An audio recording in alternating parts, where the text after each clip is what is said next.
Welcome to another session of our Becoming series, where we come together to learn about careers in energy efficiency.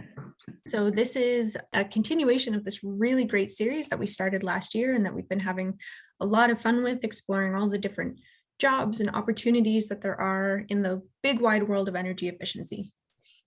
We are super grateful to the two sponsors who make this series possible, Natural Resources Canada and Electricity Human Resources Canada.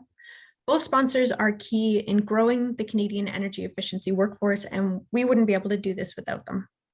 The Becoming series, if this is your first time here, is where we meet leaders in the sector and hear their story of how they got started, what skills are important for their role, and any advice that they have for people who are looking to follow in their footsteps. This month's speaker is Badri Patel, who will talk to us about his journey to become an account executive. Before we dive into things, there's a few things that I want to take note of. First, if there's anything that you need to do before we settle into the call, I encourage you to do that now so that we can all enjoy the rest of the webinar together. We also don't want to start this event without land acknowledgement.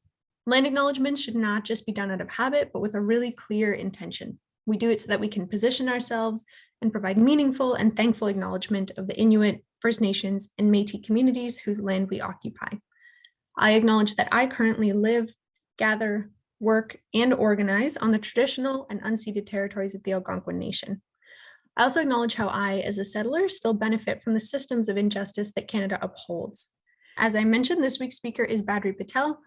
Badri's career started in India, where he worked for Blue Star Limited and Savita Engineers India. He made the switch to the world of North American HVAC and landed with Johnson Controls. Badri has since won multiple awards for his leadership in the sector, so we're really lucky to hear from him. And with that, Badri, I will pass it to you to take it away. All right, Kirstin, thank you so much for a wonderful introduction. You can see my screen properly, right? Yep, it looks good.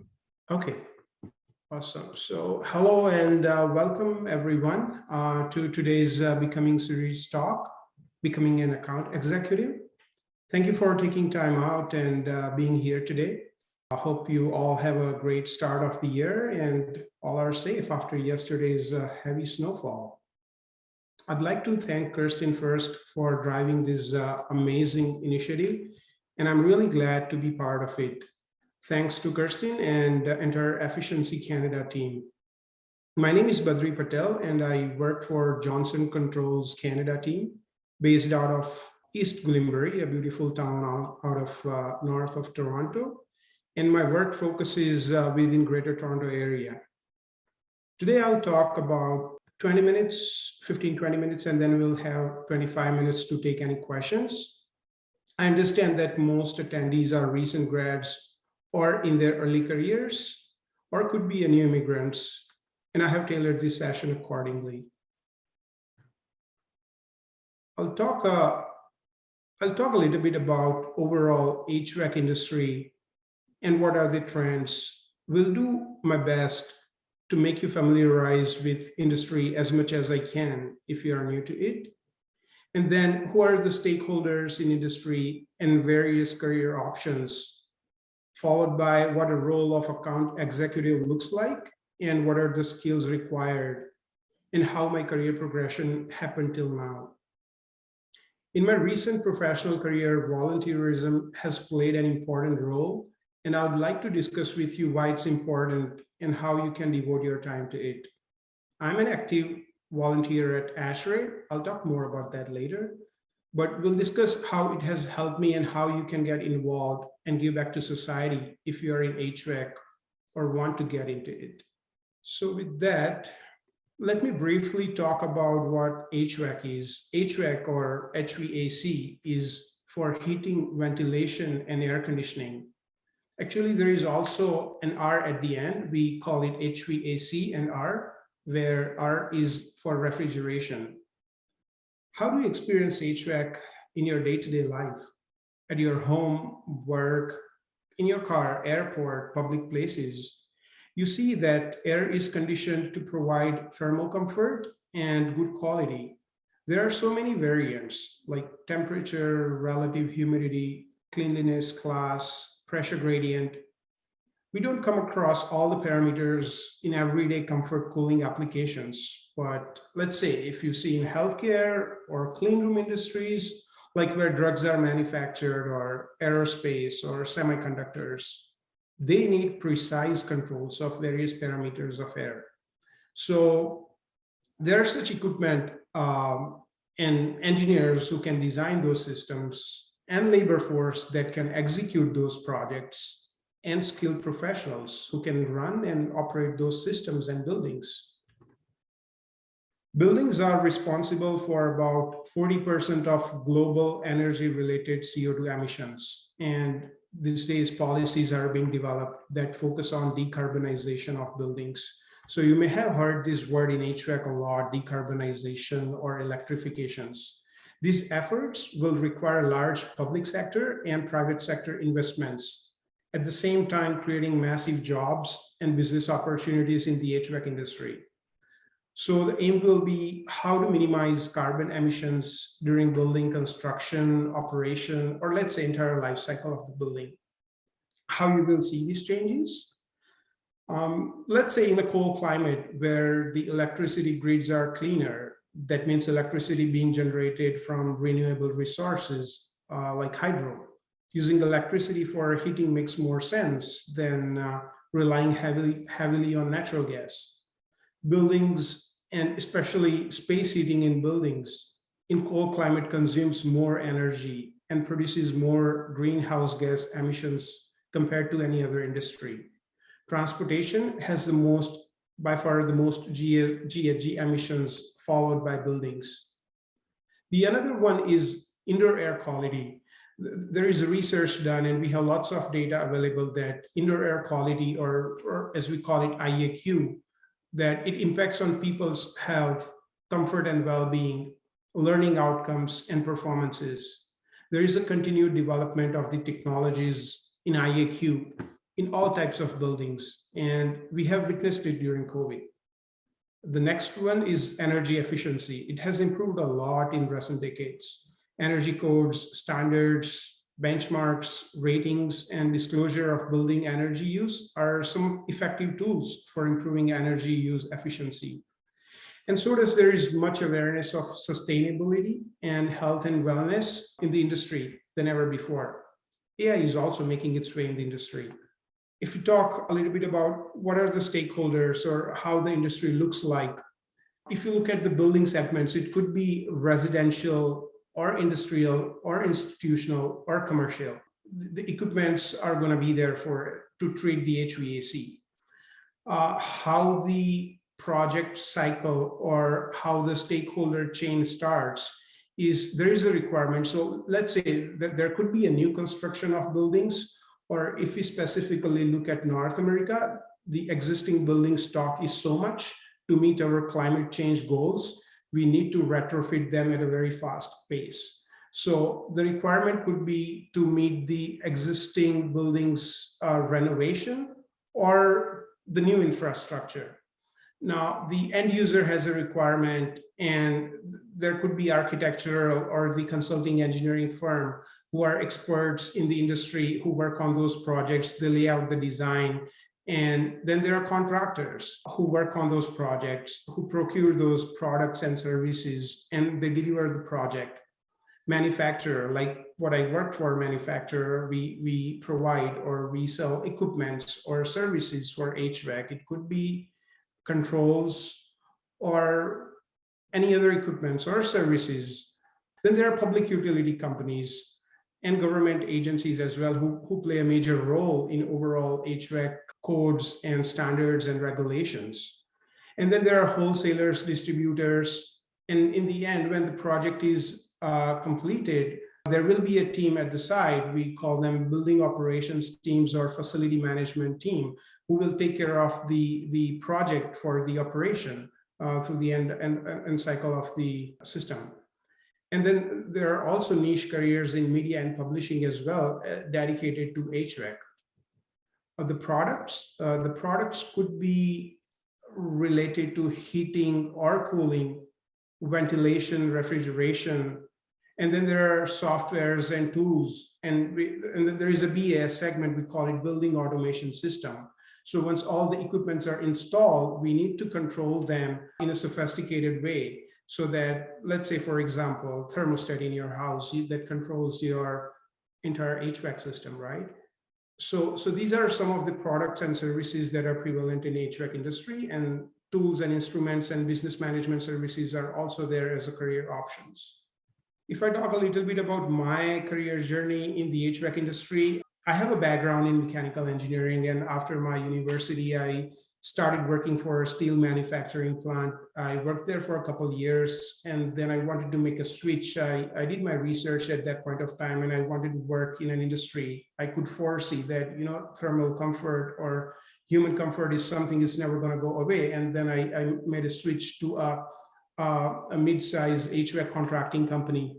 I worked there for 6 years, and it imparted me a huge knowledge. Having worked in a small company, it allowed me to wear different hats, starting from pre-design to post-occupancy. So the different roles could be designing, planning, procurement of the products and services, and then coordinating the execution at the site. So managing the project from start to finish. And once the project is physically completed, there is a commissioning and validation part as well. And then after sales services as well. So that was a pure technical job in a clean room application industry. After that, I made a switch to comfort application, and I handled sales and installation portfolios as a manager in one of the leading manufacturers in India called Blue Star. After that, recently in 2016, it's not recently, it's been 5 years, but I moved to Canada in 2016. And since then, I have been working with Johnson Controls. I have held different roles, starting from inside sales, then working as a product specialist and system specialist. And for recent 2 years, I am with outside sales position. It's an account executive role, but essentially it's a customer facing role. We can call it outside sales. Apart from this, I have got a decent volunteer experience that I have gained in recent years that I will share a little bit later. But let's see what an account executive role looks like that I'm doing at Johnson Controls right now. So basically, the skill set we need are, if you look at on the right side block, I have listed. I mean, there are so many other skills, but the one that I consider are the most important would be communication skills. We are not selling something. I mean, we need to understand what the customer's requirements are. You have to communicate with them on a daily basis on emails or on phone calls or on team calls or on LinkedIn sometimes to promote your products and services. Then there are presentation skills. When you are meeting a new customer, we do lunch and learns, right? So it could be a group of 20 people or 5 people. Your presentation should be persuasive to them to consider, like, your advantages over your competition. And then there is the time management. So there could be so many jobs, small job, big jobs going on a daily basis, and you need to prioritize your work. The other thing is negotiation. Like when you're working with engineers, mostly contractors, you would need that when closing a deal. And you also need to do a market research, like where exactly your product stands compared to how the market is evolving and what the other competition is doing. And engineering and management background is something that really helps if you understand the product very well. Now, on a typical day, like how I deal with my customers is I would be calling on engineers and contractors in the industry, and I would talk to them. I would talk to them about HVAC equipment and control services that we offer at Johnson Controls. An account executive may have assigned accounts, and then they may be generating new accounts as well, like the accounts that no one has assigned to, right? So generating a new business, and then from quarter to quarter or monthly basis or on a weekly basis, sometimes you need to do a proper forecast and you need to estimate the services or the proposals that you're providing to your customers. And then this is a constant process. So like, on a typical day, there could be multiple inquiries popping up in your inboxes, and you need to figure out like how to prioritize them, who are your best customers, and how to respond them in a timely fashion.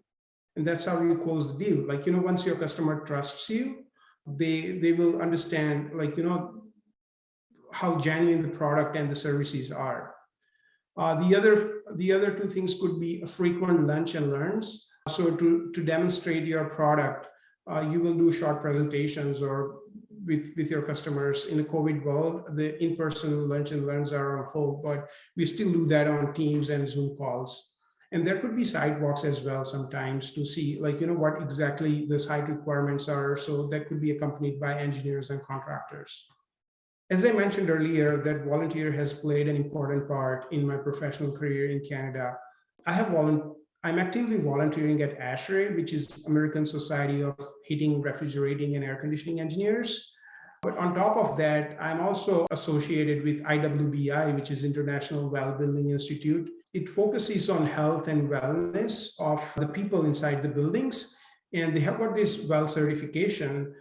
The other thing is GBCI, which is Green Business Certification Incorporation. They administer and monitor the testing services for IWBI and USGBC and CAGBC, which is US Green Building Council and Canadian Green Building Council. So I have volunteered with test writing and validating exam questions as well. And on top of that, I have also been actively engaged with TRIAC, which is Toronto Region Immigrant Employment Council and Access Employment. Now, I have talked to many people, and I understand that everyone has a different, when they're volunteering, they have a different idea or they have different expectations or different goal. In my experience, when I have volunteered with the idea of giving back to society, the following all the 3, 4, 5, like, industry updates or networking and socials or continuing educations and recognition, they all follow up in line. They come as a byproduct. So if you are new to the HVAC industry, or if you're a recent grad and if you want to get into the industry, I would strongly encourage that, you find out an organization that has, overlap in your interest, or like, the kind of, most of the time, these organizations would have volunteer positions open on their website, or you can reach out to them on LinkedIn. You can look at their board and you can reach out to them on LinkedIn and understand more about the organization and see how you can get involved. A little bit about ASHRAE. So ASHRAE is American, as I mentioned, American Society of Heating, Refrigerating, and Air Conditioning Engineers, is a century-old organization, pioneer in the HVAC industry. A lot of research, a lot of things that we see around us are because of the work that ASHRAE has done over the course of century. They do a lot of research. So let's say, for example, there are different standards for thermal comfort or energy for the commercial buildings, or ventilation standards.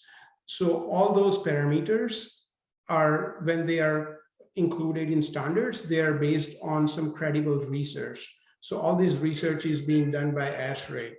There are so many projects ongoing right now. And then on top of that, when you get an opportunity to involve with ASHRAE, you can take benefit of the continuing education, attend the conferences, and then there are so many publications and handbooks that all the engineers use while designing the air conditioning HVAC jobs. If you are willing to get involved with ASHRAE, there are so many opportunities. If you are a student, there are so many chapters across the globe. You can find out in your local chapter if they have a student chapter being run in your university or college. If you are young engineers, less than 35 years of age, there are so many options in a way you can contribute to ASHRAE. Then there are so many technical committees, I think close to 80 or 90 technical committees. If you are looking for thermodynamics or psychrometrics or exergy analysis or any other HVAC equipment, there are so many options. You can go on www.ashrae.org and you can find out more details about those committees. You can become a member, and you can attend those meetings and learn more about, how the industry is moving. If you have a specific interest, I'm pretty sure there will be something at ASHRAE that will cater to your need.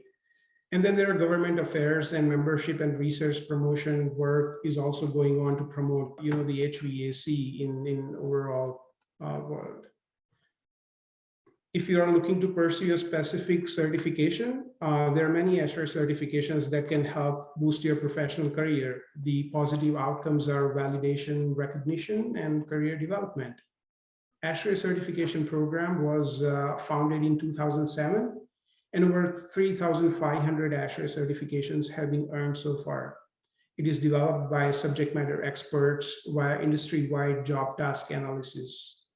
When you are early in your career, getting a certification validates your competency to do a job. Employers know whom to hire, promote, and assign important projects if you have a certification. Sometimes the team gets enhanced eligibility while, for certain contracts, if you are in a state or provincial or federal government contractor working on a government project, and if you have a certified professional on your team, it might enhance your eligibility. As you can see, there are many various certifications listed here. So the first two are building commissioning and energy assessment, are quite relevant if you are in HVAC energy industry.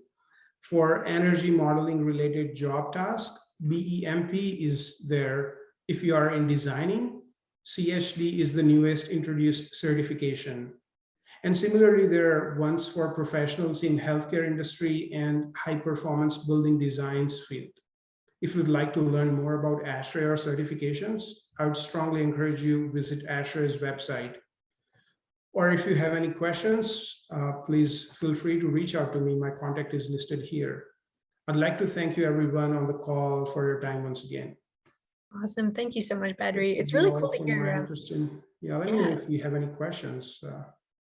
Yeah, that's what I was just going to say. Now is the time. So hopefully you've gotten some great info from Badri. So if you have any questions, Q&A box at the bottom of your screen, or you've got the chat on the side, or if you raise your hand, then I can unmute you and you can ask your question directly.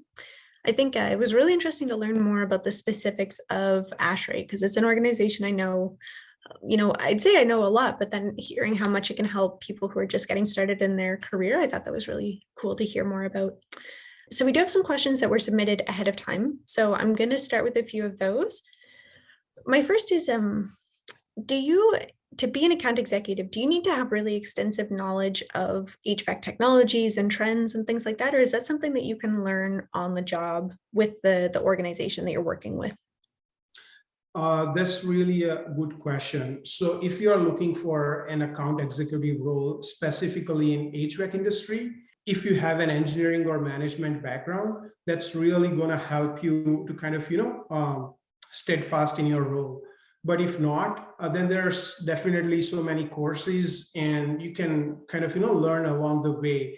The companies these days offer so many extensive trainings. And like, as I mentioned, ASHRAE is really a best place. Like, there are so many published online training courses. And then, once you start getting involved in the industry, you can find a mentor at your workplace or at a volunteering organization that can guide you and coach you along the way. I mean, you can study while you work, right? So it's always good if you have engineering and management background, but if not, I mean, there are plenty of resources these days that, you can learn those skills and competencies. Awesome. Yeah, I would definitely echo the mentorship at work. There's often people who really, I've found who really want to teach you and kind of take you under their wings. So it's awesome when you can find people like that. It's super helpful. Right. And then, so another question, you mentioned that during COVID, you've seen a little bit more of a focus on indoor air quality. So I'm curious what that looks like in your role. Are clients asking more about this? Is this something that you have to talk about more, when you're talking about HVAC and about equipment? Is it a big priority shift that you're seeing? Yes, definitely. I mean, see, indoor air quality has always been there, but COVID has put that in a forefront, right? Now, what is happening is ASHRAE has released so many position documents on that, and we refer those documents in our day-to-day conversations with engineers. Sometimes what happens is there is not enough information out there. The end customer wants something, they just hear about COVID, they saw some videos online, and then they're asking for crazy things, right? But you have to educate them. We have to tell them the synergies and trade-offs, right? More ventilation rates are really kind of, good thing for indoor air quality, but how much more? right? When we talk of more ventilation rates, it consumes more fan power energy, right? So I mean, then we are compromising on our energy cost, right? So there is a trade-off, like, greenhouse gas emissions. Many states, one or two states in the US, and I guess in Canada also, I mean, we can expect in the near future that there will be a ban on natural gas in some of the, provinces or some of the cities, right? So indoor air quality at the compromise of what, right? So we have to find a fine balance with that. So like when contractors and engineers ask me these questions, I educate them, and then it's up to them to take a call, like, well-informed decision, I would say. Yeah, that's great. It's not just a sales role, but an education role, and kind of empowering the client to make that right choice. Right. So to tell you a little bit more about that, so I mentioned about my involvement with IWBI, International Well Building Institute, right? So they have done an extensive research with, some of the medical experts in the industry as well, and then they have come up with this well certification. It's been close to a decade now. They have been promoting that heavily, but COVID again put that on a forefront, right? What it tells about is we typically spend 90% of our time indoors, right? So the air we breathe has to be like, good quality air. The other parameters could be thermal comfort, air, sound, water, and all those other things. Even we are at our workplace, there has to be a certain quality that we need to maintain in all those parameters. So that certification, the LEED certification is already there, that focuses on sustainability, but this well certification talks more about the people. Those are sitting inside that building 90% of their time, how we can make sure their health and wellness is not compromised. So indoor air quality is again a kind of good part of that certification. Awesome. That makes a lot of sense. We have some questions here in the Q&A, so I'm going to hop over to those. So from Badri Patel, so they say, thank you for sharing your wonderful story. It's inspiring for new immigrants, which is a really wonderful comment. What are some pointers you can give to new immigrants with similar experience overseas who are trying to get into HVAC in Canada? Well, that's quite a relevant question to my personal journey. Well, I would say it takes patience and perseverance and hard work. New immigrants' journey is not always easy, and not everyone's physical, psychological, and financial strengths are same when they immigrate to a new place, right? So, but believing in yourself and positive attitude are the two most important things I would always recommend to a new immigrant. I mean, it took many networking events, job applications, certification courses, interviews, and whatnot to land the first job, right? So if they are looking for to get into HVAC industry, I would say there are so many organizations that they can start involved first instead of asking for, as an immigrant, asking for a job first. I guess we should give first, and then things will automatically come to your desk, right? So ASHRAE could be one of them, Canada Green Building Council, or IWBI, or there are so many other organizations like BOMA, IFMA. Based on their experience, I would recommend you find out an organization that suits your past experience and your future career, and you can get started from there. Awesome. Yeah, that's great advice. And we have a similar question with a little bit of a twist. So this is someone who is a student in civil engineering and construction project management. Do you have any advice for them on how to get started in the HVAC industry? Yeah. So let me think. If someone is from civil background, they have definitely a construction management experience, right? So starting with a contracting firm, like, if you're working with a contracting firm, basically you are managing a project, getting a certification like PMP, or, getting involved with Canada Green Building Council. They can learn more about, like, how the industry is evolving with the construction. So those could be a few pointers. And on top of that, like, if they are switching from a different country, I would say there are so many federal level funded or provincial level funded community organizations who are just helping to kickstart your professional career. So they can get in contact with them. TRIAC could be another place, which is Toronto Region Immigrant Employment Council. they can reach out to them, and they can find out if they have a mentor in the location who can guide and coach them, or some institutions like Access Employment. They run a lot many engineering connections program, right? So they can be part of such institutions, and that might help them to boost their professional career in Toronto or in Canada, let's say any other part of city. Awesome, thank you. And if people have more specific questions, if they want to get into the nuances of, I'm in this city and I need help with this, can they reach out to you directly at the email you have listed? Yeah, sure. Feel free to reach out to the email I have listed, or you can reach out to me on LinkedIn. Just shoot me a message instead of directly, sending the invite request, and I'll be happy to answer any questions you may have. Awesome, thank you. And if anyone else does have other questions, remember you've got the Q&A box in the chat, and we do have a few other questions that were submitted ahead of time. So one of them is, this one's pretty, it might be a big question. What's your favorite and your least favorite part of your job? Well, I don't think so. There is a least favorite part of the job. Otherwise, I won't be doing this job, right? The most favorite part of the job is the products and equipments I have worked all kind of, my career in the HVAC, plus my involvement with some of the organizations have kept me ahead of the, industry updates. And those are the things like, that encourages me while I'm talking to my customers, let's say the engineers I call on or the contractors I call on. That's what I enjoy a lot about. And obviously, the culture at Johnson Controls is really amazing. So that keeps on kind of, moving the needle on the enjoyment part more.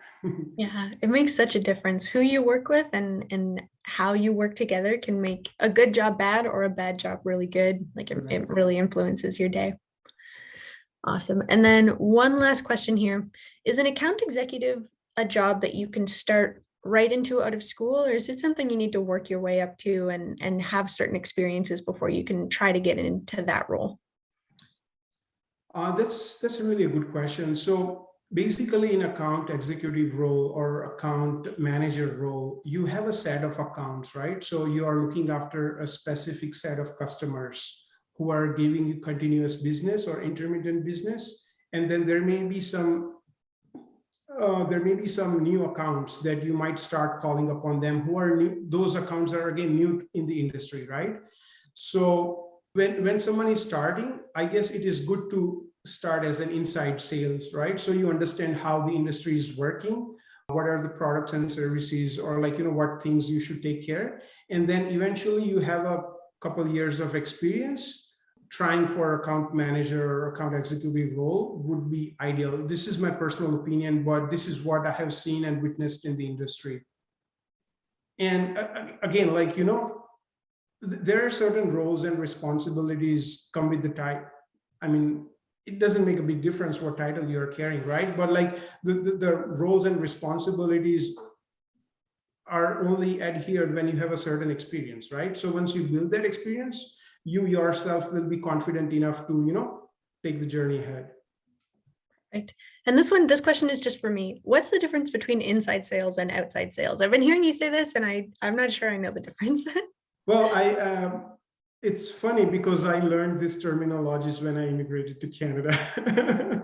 I had no such concept, when I was working in India, but basically inside sales role it's not a customer facing role, right? So if you are working for someone, you will put together proposals, or you will do some application work. You will find out if anyone has any questions, you will refer the manuals, or, basically you will make sure sitting at your desk that, everything is going smooth. But when you talk of outside sales, you are visiting customers, you are having direct conversations with the customers, right? So that's the main difference. That makes sense. So it's more of a behind the scenes and out on stage kind of role. Right. But it's equally important, once you are behind the scene, you know how the picture is running, right? So if someone is moving into outside sales role, that will help them, the experience that they have gained as an inside sales role, it will boost their outside sales role process, or progress. Yeah, that makes a lot of sense.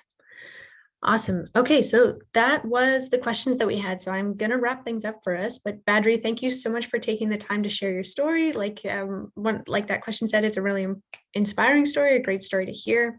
For everyone who joined us today, thank you so much for your time, for your attention.